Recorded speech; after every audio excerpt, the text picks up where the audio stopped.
Hello everyone, welcome back to my channel. So hope so you are doing great, and in this video we will discuss about a disease, a congenital disorder, that is the tracheoesophageal fistula. Very simple, आपको just image याद रखना है and I promise at the end आपको each and everything आपको याद रहेगा. Just remember the image because visual memory is the best memory. अगर हम कुछ भी चीज़ें का इमेज याद कर लेते हैं ना तो हमारे माइंड में बहुत लॉन्ग टर्म तक ऐसे याद भी रहती है और एग्जाम में बहुत फायदा होता है, ठीक है ना. So tracheo-oesophageal fistula, what is meant by that. सबसे पहले तो हम ये देखते हैं. So this is our this is our normal anatomy. आप सबको पता है ये हमारा विंड पाइप है, that is known as trachea, and this is the oesophagus, है ना, फूड पाइप, है ना. सो ये हमारा इसोफेगस कैसे होता है, स्टमक के साथ ज्वाइन हो जाता है एंड जो भी हम खाते हैं वो सारा हमारा इसोफेगस के थ्रू हमारा स्टमक में जाता है. And this is our trachea, जो कि आगे हमारा ब्रोंकस एंड देन लंग्स में चला जाता है. तो इसके थ्रू बेसिकली हमारा गैस एक्सचेंज में हेल्प होता है ना. सो ये हमारा विंड पाइप हो गया. बट यहाँ पे क्या हो रहा है, यहाँ पे हो रहा है ट्रेकियो इसोफेजियल, मतलब कि ट्रेकिया और इसोफेगस में क्या हो गया है, फिस्टुला हो गया है. मतलब कि this is the trachea, this is the oesophagus, and यहाँ पे क्या हो गया, फिस्टुला हो गया है. दोनों के बीच में कनेक्शन हो गया है. So that is known as tracheo-oesophageal fistula.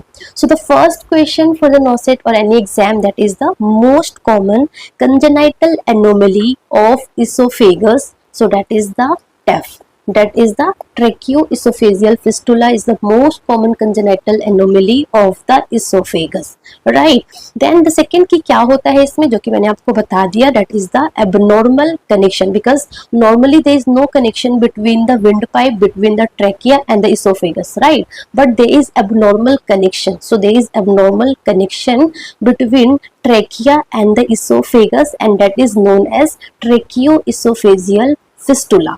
अभी इसकी वजह से क्या प्रॉब्लम होगा बेबी के अंदर में, यानी कितने टाइप्स के होते हैं, वेरी वेरी इंपॉर्टेंट, ठीक है. सो ये इमेज आपको समझ में आ गया, आई होप आपको समझ में आ गया होगा. Then coming to the types, so basically we have 5 types, type A, type B, type C, D and E. So type A में क्या है, टाइप ए में है प्योर इसोफेजियल एट्रेसिया. मतलब क्या है, मतलब ये है इसोफेगस नॉर्मली क्या होना चाहिए था, इसोफेगस नॉर्मली ऐसे कंटिन्यू होना चाहिए था, right. But in type A में क्या हो रहा है, देयर इज ब्लाइंड पाउच, मतलब कि इसोफेजियल एट्रेसिया है. इसोफेगस नॉर्मली ऐसे कंटिन्यू नहीं हुआ है, इसोफेगस नॉर्मली डेवलप नहीं हुआ है. It ends like a blind pouch, है ना. So that is the oesophageal atresia है, ठीक है ना. So that is the pure oesophageal atresia. Esophagus end in 2 blind pouches, and but there is no any fistula. As you can see in this picture very well and appreciate, there is no any connection. So this is very very important. Just remember the image. Type A, there is blind pouch and there is no any connection. Then this is the type A, ठीक है ना. So type A, no connection, है ना, just blind pouch होगा. That is type A. Type B में क्या होगा, oesophageal atresia with upper TEF. मतलब क्या है कि again there is oesophageal atresia, मतलब कि oesophagus and like a blind pouch, मतलब कि ये स्टमक से कंटिन्यू नहीं है. And there is upper TEF, मतलब क्या है, ऊपर से इसोफेगस और जो हमारा विंड पाइप है, ट्रेकिया है, वहां पे क्या है, दोनों में फिस्टुला बना हुआ है. So that is the type B, oesophageal atresia with upper TEF. ऊपर है, प्रॉक्सिमल में क्या होगा, कनेक्शन होगा between the oesophagus and the trachea. So that is your type B, very rare. वो आगे मैं बताऊंगी कौन सा कॉमन है, कौन सा रेयर है, ठीक है. टाइप सी में क्या है, टाइप सी में अगेन इसोफेजियल एट्रेसिया है. सो टाइप ए में प्योर इसोफेजियल एट्रेसिया था, कोई भी कनेक्शन नहीं था. बी में भी इसोफेजियल एट्रेसिया ही था, बट देयर इज ऊपर से कनेक्शन था with wind pipe, with trachea. Type C में क्या है, अगेन इसोफेजियल एट्रेसिया, मतलब कि oesophagus and like a blind pouch, but यहाँ पे जो कनेक्शन है वो कहाँ पे है, लोअर टेफ में है. नीचे से कनेक्शन है, ऊपर से कनेक्शन नहीं है. नीचे स्टमक का जो एंड है ना, यहाँ से कनेक्शन है. सो लोअर टेफ, वहाँ यहाँ पे अपर टेफ था, यहाँ पे लोअर टेफ था. लोअरली नीचे से जो हमारा क्या बोलते हैं, दिस विंड पाइप से कनेक्शन होगा. So that is the type C. Type C, C4 type C and C4 most common, है ना, ये मोस्ट कॉमन होता है ये, ठीक है. टाइप डी में क्या है, there is oesophageal atresia with upper and lower TEF. बहुत सिंपल ही है ना, बहुत सिंपल तरीके से है कि टाइप बी में ऊपर से कनेक्शन होगा, टाइप सी में नीचे से कनेक्शन होगा, और टाइप डी में क्या होगा कि इसोफेजियल अट्रेसिया तो है, ऊपर से भी कनेक्शन है और नीचे से भी connection, so that is the type D. Oesophageal अट्रेसिया, ऊपर से भी कनेक्शन और नीचे से भी कनेक्शन। तो आई होप आपको ये बहुत इजीली याद हो गया होगा। This image is very very important. मतलब आपको लग रहा होगा मैंने ये इमेज क्यों पुट किया, क्यों मैं इमेज के थ्रू बता रही हूँ, because in the exam basically वो आपको ऐसी इमेज दे देंगे एंड दे आस्क कि ये कौन सा टाइप है, कौन सा टाइप है, इनमें से कौन सा मोस्ट कॉमन है। सो ये सब कुछ आपको पता होना चाहिए, ठीक है ना। So that is the type D. Type D. Type E में क्या होगा, टाइप ई में there is no oesophageal atresia. See here is no, like यहाँ पे जो इसोफेगस है वो ऐसा एज अ ब्लाइंड पाउच की तरह ओपन नहीं है। यहाँ पे देखो हर जगह एज अ ब्लाइंड पाउच की तरह ओपन है, बट यहाँ पे इसोफेगस जो है वो स्टमक से डायरेक्टली कनेक्टेड है। So there is no oesophageal atresia but there is ट्रेकियो oesophageal fistula. यहाँ पे कनेक्शन तो है। So there is no oesophageal atresia but there is ट्रेकियो oesophageal fistula. So I hope आपको चीजें समझ में आई होगी, right. So type A, type B, C, D and E, है ना। टाइप ई को हम एच टाइप भी बोलते हैं। देखो इमेज से पता चल रहा है एच टाइप, है ना, एच शेप बना हुआ है। So type E is also known as H type, ठीक है। So till now you understand what is ट्रेकियो oesophageal fistula, what is esophageal atresia and the types of various types of tracheo oesophageal fistula. Very well you have understand, right. Then the second question इसमें से क्या आ सकता है कि which one is the most common. तो मैंने आपको क्या बोला, C for common and C is the most common. ये जो हमारा टाइप सी है ना वो सबसे ज्यादा कॉमन है and you can see that incidence is 84%। Then उसके बाद A is most common and then E is most common, ठीक है ना। Some book says D, some book says E, but you have to basically remember C and A. C सबसे ज्यादा common है, उसके बाद ए ज्यादा कॉमन है, ठीक है। B is very rare. So अगर पूछे कि which type of tracheo-oesophageal fistula is very rare, then the answer is B. So B type क्या है, type B is very rare, ठीक है ना। सो ठीक है, so till now you understand I think, ठीक है। उसके बाद हमारा आता है कि जो टेफ, लेट सपोज कोई बेबी है वो टेफ के साथ बॉर्न होता है। पता कैसे चलेगा, बेबी चॉक करेगा। आप बेबी को जब आप फीड दोगे ना तो बेबी क्या करेगा, कफ करेगा, चॉक करेगा एंड इवन साइनोसिस हो सकता है, रेस्पिरेटरी डिस्ट्रेस हो सकता है। क्यों? क्योंकि जो भी आप बेबी को दे रहे हो वो बेसिकली कहाँ चला जा रहा है, वो चला जा रहा है इसोफेगस में, सॉरी इसोफेगस तो नॉर्मल है, सॉरी ट्रेकियम में। एंड यू नो ट्रेकिया के बाद कहाँ जाएगा, ट्रेकिया के बाद बेसिकली वो हमारे लंग्स में जाएगा। तो ऑफकोर्स बेबी को एस्पिरेट होगा, बेबी रेस्पिरेटरी डिस्ट्रेस में जाएगा, इवन साइनोसिस भी हो सकता है। तो बेबी बेसिकली कैसे प्रेजेंट होता है, with cough, choking and cyanosis. Mother बोलेगी कि मैं बेबी को जैसे ही फीड देती हूँ तो बेबी कफ, चॉक करता है, बहुत सारा मुंह से ऐसे झाग निकलता है, फ्लोटिंग होता है ना। So these are the common symptoms that will present. So वो आगे मैं बताऊंगी, ठीक है। सो इसमें क्या है कि अगर बेबी को टेफ होता है, लेट्स सपोज डॉक्टर ने डायग्नोज कर दिया कि बेबी को ट्रेकियोएसोफेजियल फिस्टुला है। सो अगर बेबी को टेफ होता है ना तो टेफ के साथ बहुत सारी अदर कंजेनाइटल एनोमलीज भी एसोसिएटेड होता है, तो we have to look for that also. तो अगर टेफ होगा तो कार्डियक एबनॉर्मेलिटीज भी हो सकती है, तो बेबी को इको कराना बहुत जरूरी है। रीनल एनोमलीज हो सकते हैं तो हमें रीनल अल्ट्रासाउंड एंड ऑल करवाना बहुत जरूरी है। प्लस क्या बोलते हैं, बेबी को वर्टिब्रल डिफेक्ट्स हो सकते हैं तो एक्सरे एंड ऑल कराना बहुत जरूरी है ना। सो हमें group of symptom, group of congenital anomalies देखने को मिलता है।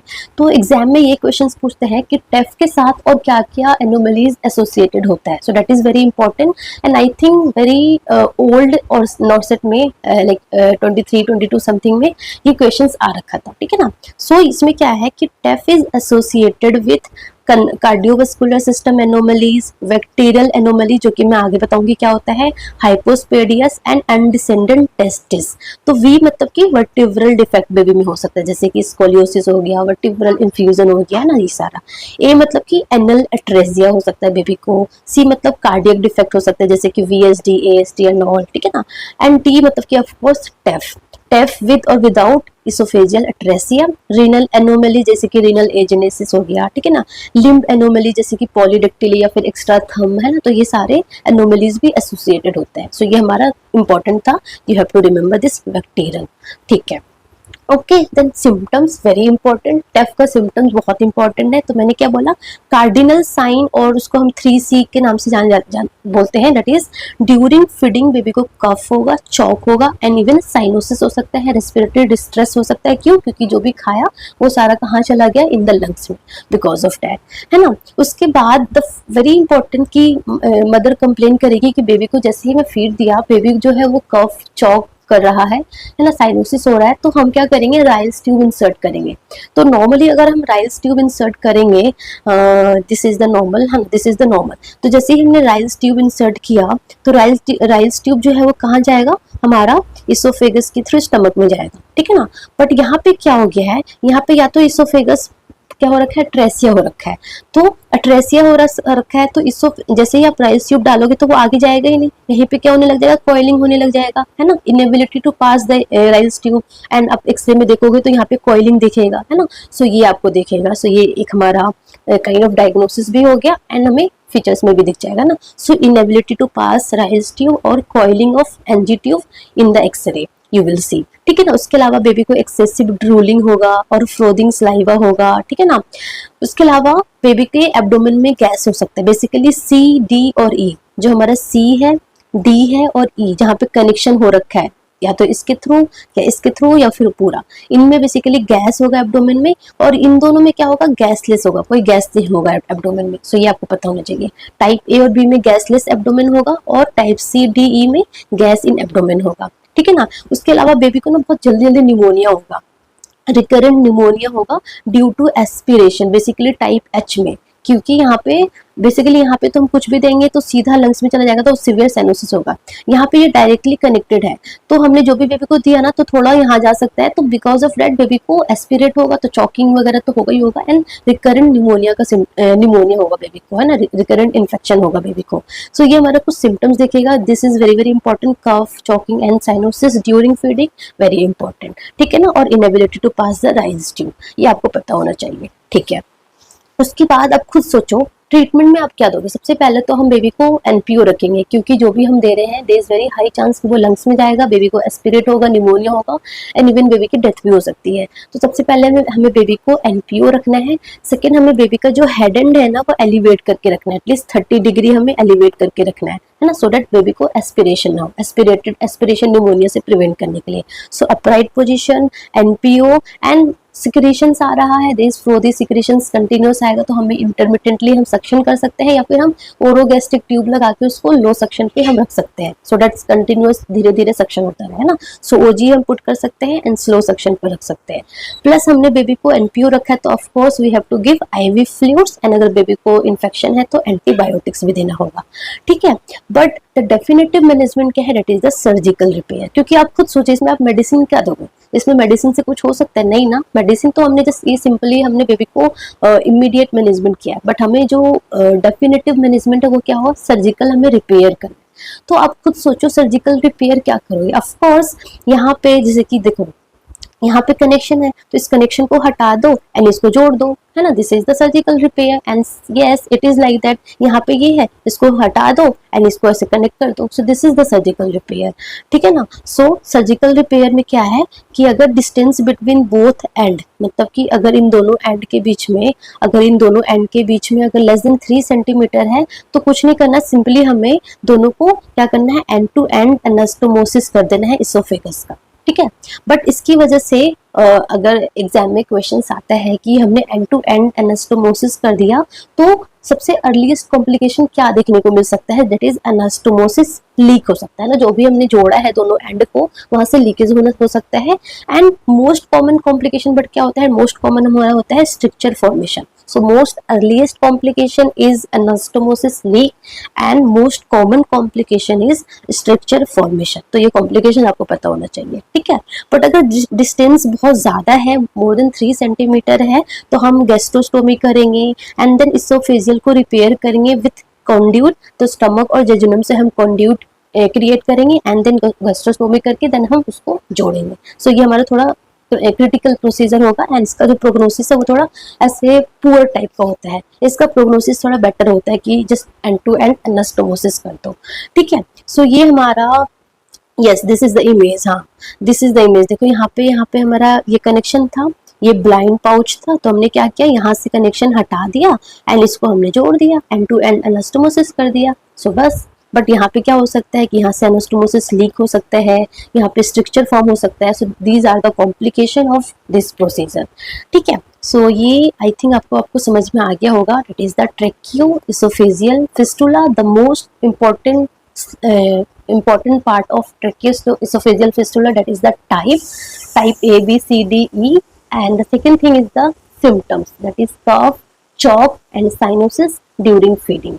ठीक है, and when we insert the Raynaud's tube it is not able to pass और coiling हो जाएगा। ठीक है, so I think आपको ये चीजें समझ में आया होगा, hope so, and thank you so much, all the best।